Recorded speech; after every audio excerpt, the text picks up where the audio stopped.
is one of the things, and that's a question I've had a few times. Are we too late to be able to access this funding? No, we're not.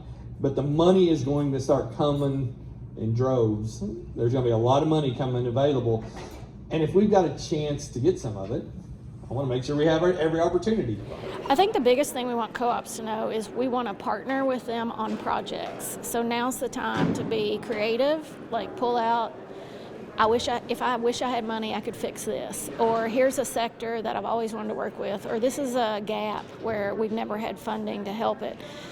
Now's the opportunity to come to us and say, well, I've got a problem or I've got a project. Like, how can we find a funding source to fill this gap? Well, there's a lot of complicated legislation that's been passed, and we want to make sure Kentucky co-ops have the opportunity to use this money to make their systems more resilient, to make it more reliable, and be ready for the future. The cooperatives are organized much more so on trying to help understand this for their members. It really is that sense of ownership. We want to maintain our low-cost energy, our safety, and really giving the best, the best benefit to the retail members. But this funding, we have been told, will be less restrictive with the requirements. It will not be these $1 million stations. It will be more of the normal level 2s, low-powered DC/FC charging stations. And so, with the level 2s, you're talking about $15,000 or less, depending on the type of level 2. And then with the DC/FC, the lower power charging stations, you're only talking, well, I say only, but $250,000 or less. It's been years since we've had funding, probably over a decade since we've had funding. So a lot of it is sticker shock, right? Absolutely. There's a lot of money in there for efficiencies and making people's homes better. And who knows that better than local electric cooperatives? They're all the time thinking about their members, how to make that reliable, but also affordable. That is an important part of what they do. Most of the co-ops are just coming, asking a lot of questions.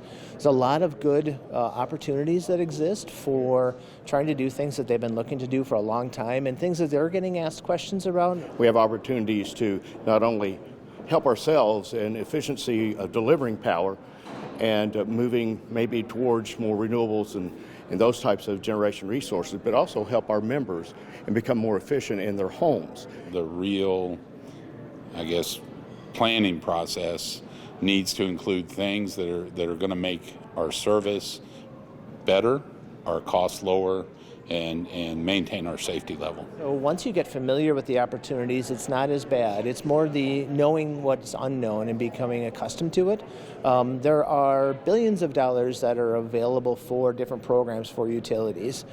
It can be kind of scary if we're just out there spending tons of money for something that because it has funding.